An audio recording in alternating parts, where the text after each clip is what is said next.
Hello and welcome to Is It In Yet? Happy Sunday, everyone.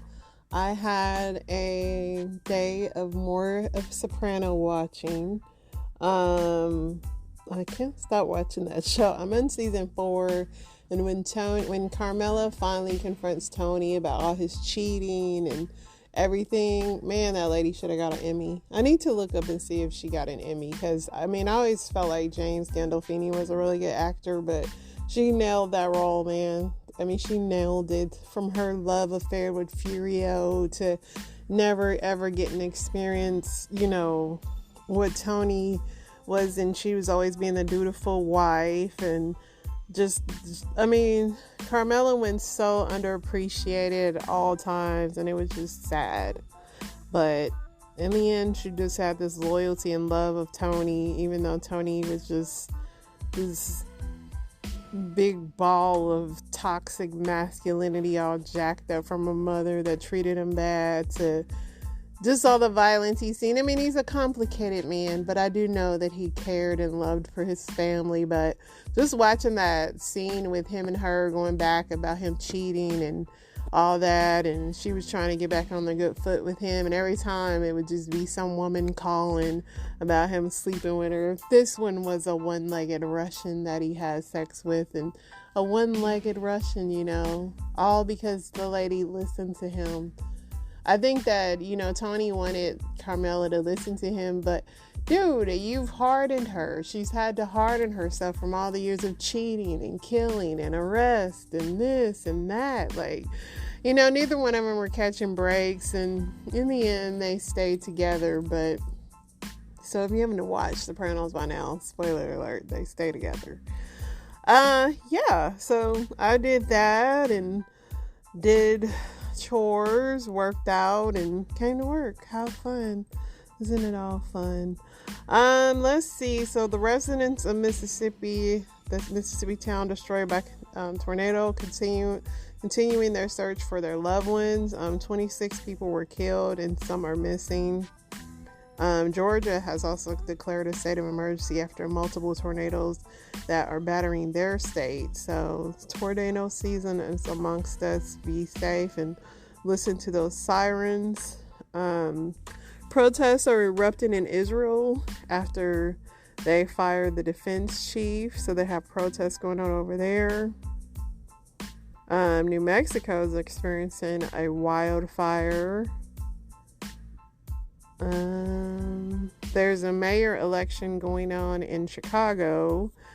They're saying that race is dominating the final days of the election in the deeply segregated Chicago.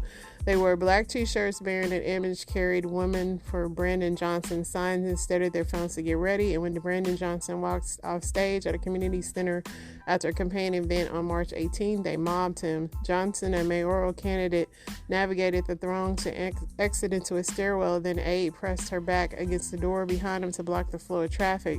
Those lucked out competed to snatch a glance at the rising star through a small window. "Take a picture with me," a woman called. The scene was typical of the jubilance of Johnson in some parts of the cities of the black community, where he is rapidly ascending into an almost mystical status in the fierce closing days of the Chicago mayoral race. It's real from people now. Taylor said she sees the momentum in the black community for Johnson. "Our heart has fully dropped back to where it belongs." So he's running for mayor there. I know they had the last mayor that they thought was also going to be the new hero of Chicago. Whoever they get, I hope that they get it together, because it is Chicago is a great city. I love it, but they got big time issues there. Big time issues. Trump and DeSantis are still kind of playing a tug of war on who's going to be the Republican nominee, which I still stand on, and it'll be DeSantis. I don't see how Trump can pull it off. The death toll in the Pennsylvania chocolate factory explosion climbs to 7. So that is sad. So this news yesterday was very interesting here. Let's see if it'll play and save my little voice. Will I be lucky today?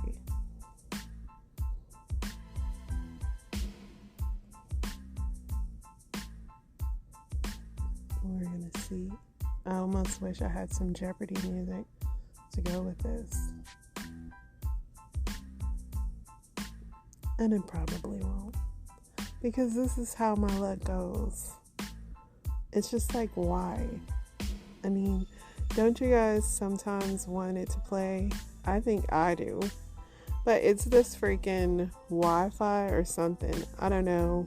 Or it's this app. It's the NBC app. So blame them. So here we are. So this couple in Florida is missing in Haiti after being held ransom for the family. Their niece told the NBC News that her aunt and uncle were ordered off a bus on their way to visit family and have been held captive since. A Florida couple who went to Haiti to visit their sick family members have been kidnapped and are being held for ransom, their family says. Abigail Jean Jenkins, Toussaint were making their way to Léogâne after 27 miles west of Port-au-Prince. They never made it. They have not been heard from since March 18th.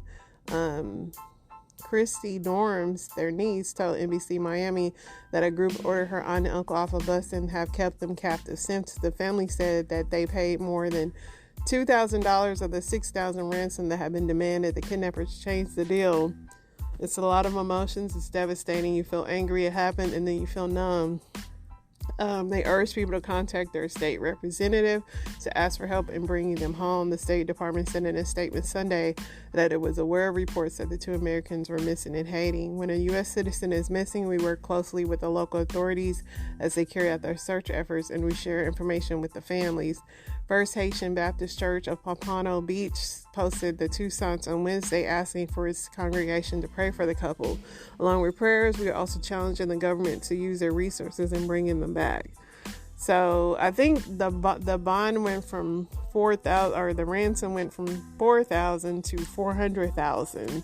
So I mean, there is a warning that people should not travel to Haiti and Mexico, all the above. So travel at your own risk, guys, because yeah, it ain't looking too good, buddy boys. Let's see what else we got here. That freaking thing wouldn't play.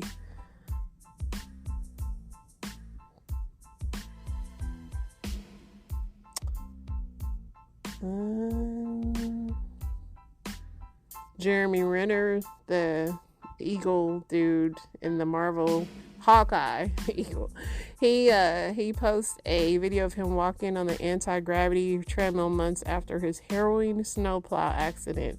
And then that accident, he had saved someone, but he is gaining back his strength. Coin flip in Canada, a crypto king is abducted and tortured over $3 million. So there's another ransom situation, and he's only 23. He was taken from Toronto in December and held hostage for kidnappers demanding at least $3 million. His father and associates tell the Canadian News TV. Details of the abduction were revealed in court papers related to bankruptcy proceedings involving millions of dollars, where he allegedly spent living lavishly instead of investing while he was only 23. They basically held him for approximately 3 days, drove him around to different parts of Ontario, beat him, tortured him, allowed him to make specific phone calls to specific people only. I was not one of those people that he was allowed to contact. His father was not identified, said in December. While held captive, he contacted his landlord, asked for $3 million. The court papers reportedly recounted. I received multiple calls from Aiden, but it was late at night, the landlord repeatedly said. And then at around 1:30, finally had enough, and I picked up the phone. The landlord recounted how Plertesky said there was no one else he could call, to which he responded, "There's absolutely nothing I could do." Plertesky is embroiled in a bankruptcy controversy, and when she allegedly was asked to invest over $40 million and instead spent nearly $16 million on lavish vacations, expensive cars, and private planes. Bankruptcy trustee Rob Seltzer told the Canadian News that he ran a business in which he told people he would invest their money, and that's not what happened. He really didn't do what he said he was. Once again, he's 23. In the early December, Seltzer told the news that he was informed by Toronto police that Plertesky had been kidnapped. I mean, obviously he owes a lot of people money. So I don't know if he's kidnapped or not. Could be that he's just on the run. But I mean, I'm not trying to knock 23-year-olds, but I don't know if you should be letting them invest your money. I'm just saying. Jonathan Majors is the Creed 3 actor. He breaks his silence after the domestic violence case. They're gathering evidence, the DA said, and all charges will be dropped according to his defense lawyer. This evidence includes video footage from the vehicle where the episode took place, witness testimony from the driver, and we both saw and heard the episode. The most importantly, 2 written statements from the woman recanting. Oh, so she recanted. She recanted. I don't know about that. He either cut her a check, he's innocent, or all the above. But just terrible. The funniest part is not the funny part, but the Army had a commercial with him and they pulled their ads because they said the Army does not condone domestic violence. It's funny, right? Kind of like the military doesn't condone domestic violence. Yeah, you guys read into that. So yeah, Jonathan Majors, hopefully he bounces back from this. Hopefully it is all untrue.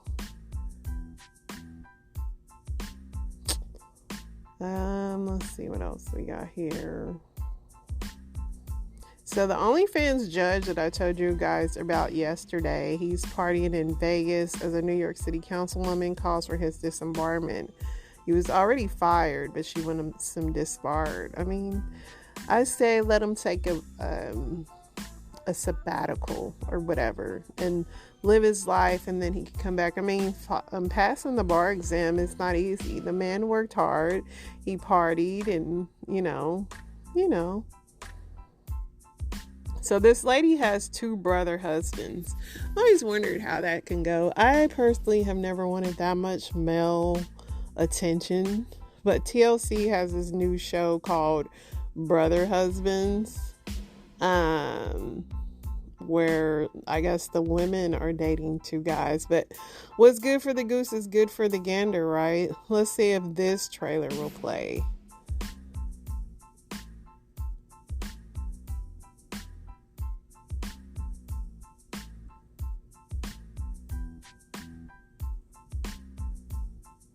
Called Seeking Brother Husband. Polyandry is the practice of one woman having multiple husbands, but those husbands cannot have any other partners. I have 2 husbands who love me. There's definitely like a double standard. When a female has multiple partners, it's, oh my God, she's such a slut. She sleeps around. How is it the sleeping situation? Not all one room. No. I'm on room, and then she shares a room with him. Oh. You know, you were the first man I let my partner, Kim, be with. I was watching my partner fall for another man right before my eyes. And how you gonna juggle 3 guys like that? To see me holding hands with somebody else or like kissing someone else, you don't think that would be hard? It wouldn't be easy. To do this lifestyle successfully, you have to be willing to go outside of your old comfort zones. You're okay with her sleeping with other men? Most of the time. They assume multiple male partners. It's just about sex. That's definitely not it. Let me ask you a question. Have you ever been in an orgy? Things really started to get awkward when I heard some noise in the basement, a little moaning, a little groaning, a little do-do-do-do-do. Just got real. I wish I could be everything that you need, but I can't. I didn't think I was going to be swapped out. And I don't feel like it's a swap out. Well, that's because you're not getting swapped out. Just not having a good time right now. Why are we talking about a wedding again? We're house shopping right now. I feel like this is really selfish. How can you justify you're married? How can you go out with another person?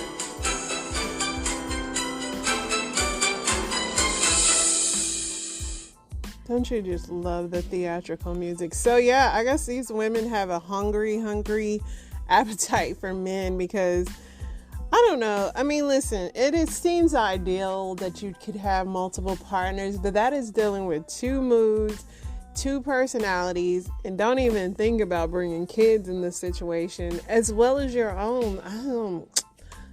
Back in my day when I used to have a boyfriend on the side when I was a cheater, even then, it gets old. It gets old because I guess for me too, I'm such a recluse that I just don't require that much attention. But knock yourselves out, guys.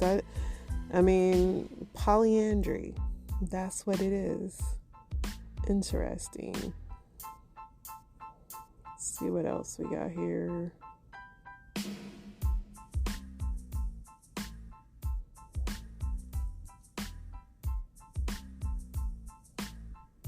Besides the murder and mayhem, I think there was a lot of funny Reddits that I read today that I was going to share with you guys, and I think I might hop over to that. Oh, Suge Knight might be coming home soon. That was an interesting thing I read today. Suge Knight, if you don't know, he's a former rap mogul and founder of Death Row Records. He was sentenced to 28 years for a fatal hit and run on the set of Straight Outta Compton back in 2015. And they're saying that his lawyer was able to get the judge knocked off 15 years of his 28-year sentence. So he could be released within 5 years or less. So that'd make him like 60 in his 60s. The Bloods affiliate of Suge named D-Dog called into a podcast to warn his enemies that Suge will be out. And I'm going to do D-Dog's voice. I just got off the phone with Suge's attorney, David Dog. He said he got 10 to 15 years knocked off the 28-year sentence. So all you BANs that's been running your mouth, keep your energy your mouth. He'll be out soon, so keep that same energy. D-Dog says Suge Knight plans to produce a podcast in the real Death Row movie when he's released. He's going to expose all these N-words that's running their mouths and all these N-words that he helped get to where they are in their careers and these N-words that SHIT'd on him. D-Dog named Death Row Records co-founder Dr. Dre and Snoop Dogg as ingrates who owe their careers to Suge. D-Dog said Suge paid Snoop's legal fees when he caught a murder case. He added that Snoop didn't even have 2 wooden nickels to rub together. The report that Suge may be home soon is enough to strike fear in the hearts of his enemies. Suge is a reputed Blood Gangs member with a history of violence that includes numerous assaults and convictions dating back to 1995. The Death Row artist Tupac Shakur was shot multiple times after leaving a Mike Tyson fight.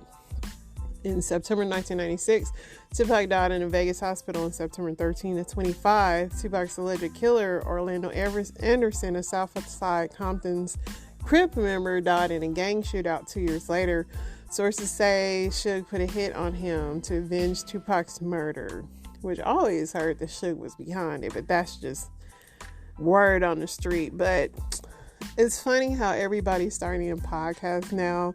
And when I say that, not me, of course, but all these rappers that are like starting podcasts to like get their street cred points across. It's pretty interesting and funny. Rihanna has a stalker and she is not liking it. It's crazy how these stalkers just like roll up on these people.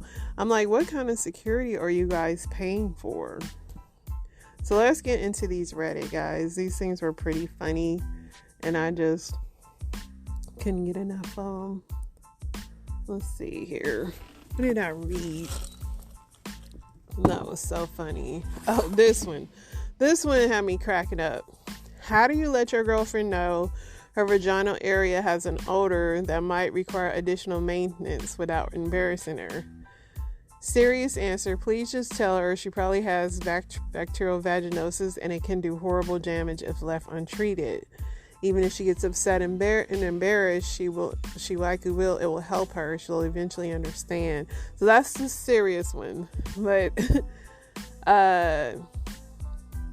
what this said, I actually got diagnosed with Big V, which is bacterial vaginosis, with my mouth and nose one time. I'm a nurse, but you definitely don't need a degree to know when something's off. She had this milky white discharge down there and did not smell good. she had good hygiene, but she had an issue for so long that she just accepted it as her natural odor. When I talked to her about it, she just insisted that it's just her natural smell. Eventually, I had to straight up tell her, listen, I've been around a lot of vaginas, both the medical field and out, and it's not natural. You should see your OBGYN because I think you have an infection. And finally, she relented, and behold, she had BV. Once it was treated and gone, she said it was weird that her smell was gone and that it smelled like nothing now.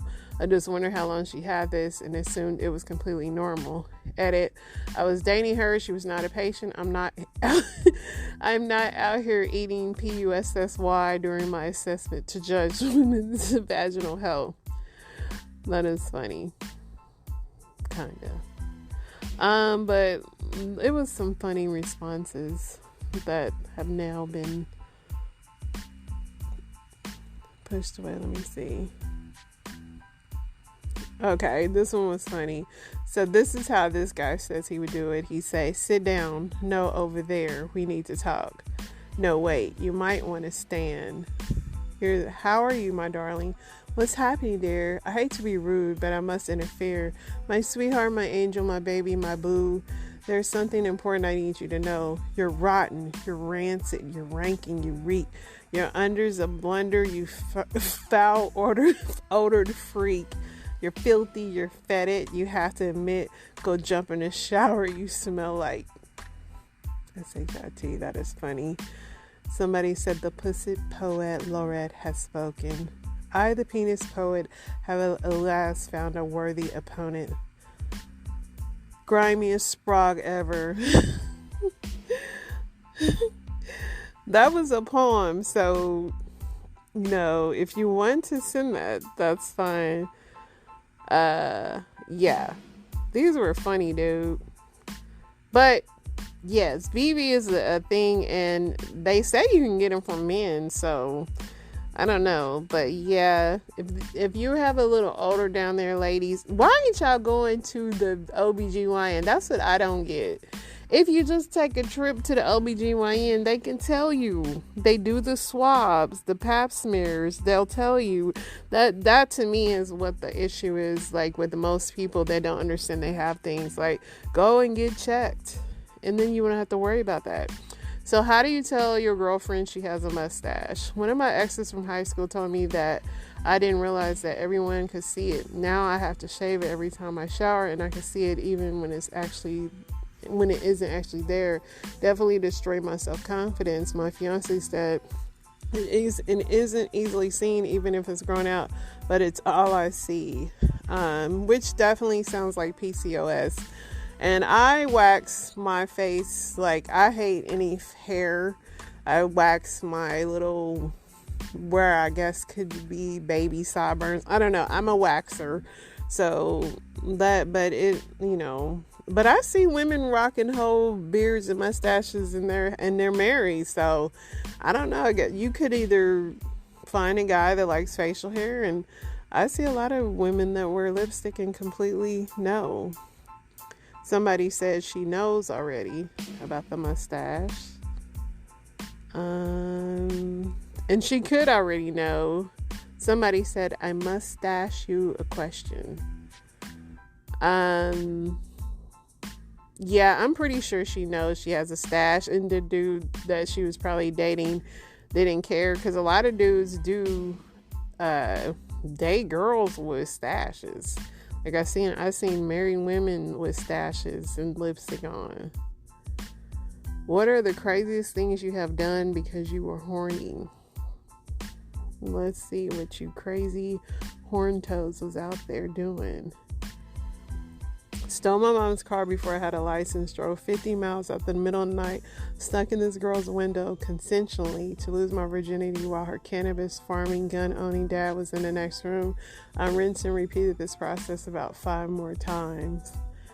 There was a woman I knew in an old group of friends. We got in on each other's nerves from the instant we met. She was pretty, but just breathing pissed each other off. A mutual friend said we would beat the snot out of each other or go screw each other silly. I understand what a hate F is now. 10 out of 10 would do again. My entire life has just been a string of things I've done because I was horny. True. Some of the biggest mistakes you make is because you're horny. And I believe that you should masturbate before you go on a date. That way you're not thinking with the wrong private part. I am very much into that. Like, if you want to think clearly, masturbate before you do most things. That way you won't be thinking with your vag or your caca. Let's see what else we have. There were some interesting Dear Abbeys that actually were heating up. This was an interesting question. What is normal to men but weird to women?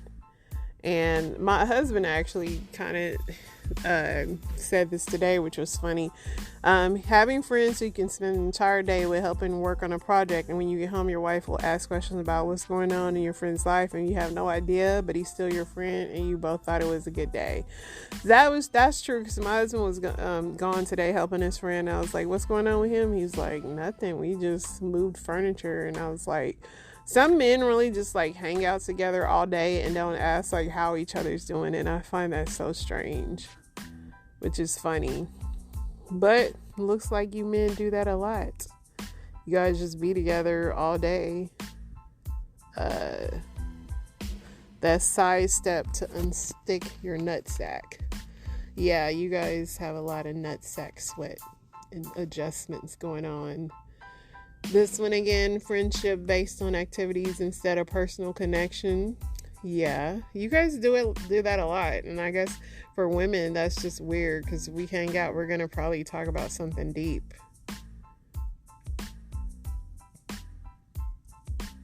Interesting. Let's see what the women are talking about.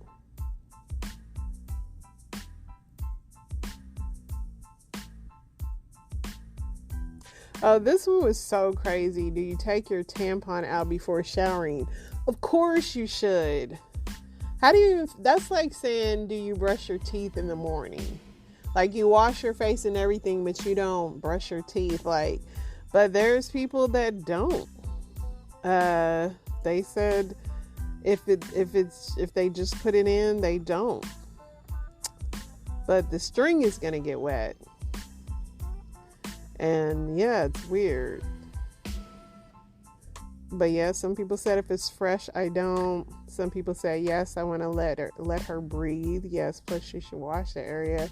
No, I don't, unless it's around the time I need to. It's just, you guys are kind of strange. Yeah, I shower in the morning after I wake up, so I remove my tampon and wash it off and put a fresh one in. I mean, tampons, in my opinion, there should be a push that feminine products should be free. That way you guys can take them out and clean it. And when I say it, I mean the vag, because then you'll have a smelly vag, and then some guy will be writing you that poem about, having one. So let's go to these Dear Abbeys that I read earlier that were pretty funny.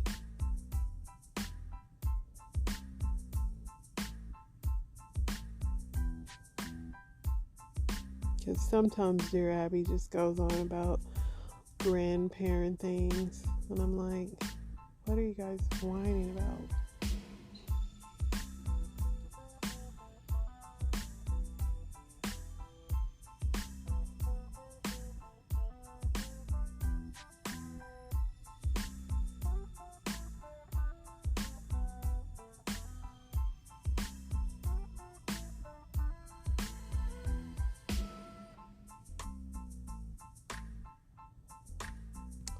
I'm just figuring out which one I want to read, because this one says, Dear Abby, I'm engaged but still in love with an old flame. I recently got engaged to a man I've been seeing long distance for about a year. Then out of the blue, an old military friend crush called me and told me he has been thinking a lot about me and is working on himself. He apologized for the times he ghosted me because he couldn't handle relationships. We talked for 2.5 hours, and it was like we were back to our deployment and inseparable. It brought feelings I've never had before, but it also brought confusion and confliction. I love my fiance. He's a great man and a single parent. I don't know what to say to the old flame. And she said, tell the old flame you accept his apology for multiple times he ghosted you and wish him luck in his self-improvement, but explain that you are now engaged to a wonderful man. That said, you should not rush into marriage with anyone until you have doused this old flame. And I agree, because if you are engaged to be married, then nobody should be able to call you from the past, and then you start thinking, maybe I'll give this guy another chance. Kind of seems like, you're not really ready for marriage, buddy boy, because who else is going to call you out the blue? And just like that, when I said they were getting better, you get these Dear Abby's about rain. Dear Abby, my local area TV meteorologist and reporter have a terrible habit of calling rainy weather miserable, cloudy, gloomy, and other non-sunny day dreary. With so many horrible events in the news on a daily basis, reporting the weather this way seems irresponsible and reckless. For some emotionally vulnerable members of our community, these negative words can be dangerous. Weather's weather. When we were kids, my friends and I would play outside in the rain, and none of us ever thought it was gloomy, dreary, or miserable. Using such powerful medium as TV in this way could have a negative impact on people who are already in a dark place. And Abby says, thank you for speaking up, but you're addressing your comments to the wrong person. They should be directed to the manager of your local television station. While some weather forecasters may speak off the cuff, others usually read the scripts. So whoever is preparing the weather's monologue may need to be advised. I agree with you, Abby. Listen, people, every weather person acts like this. If it's sunny outside, they have nothing to talk about. Weather people get their rocks off when the weather's bad. They're literally like, weather watch. If it's sunny, they have nothing for them to do. It's nothing for them to do. So they get excited for the fog. They get excited. I feel like weather people are the Grinch for real. And they act like this everywhere. They get off. You can literally see their eyes twinkle when we have bad weather because they become essential. They're not happy when it's sunny out. All of them are like that. I'm telling you. I watch it every day. So yeah. Anyway, guys, that is it for me. I gotta save my little voice. But it was a pleasure talking to you. I'll be back tomorrow, of course. Is It In Yet is signing off, and I pray that you have sunny days tomorrow. Ta-ta.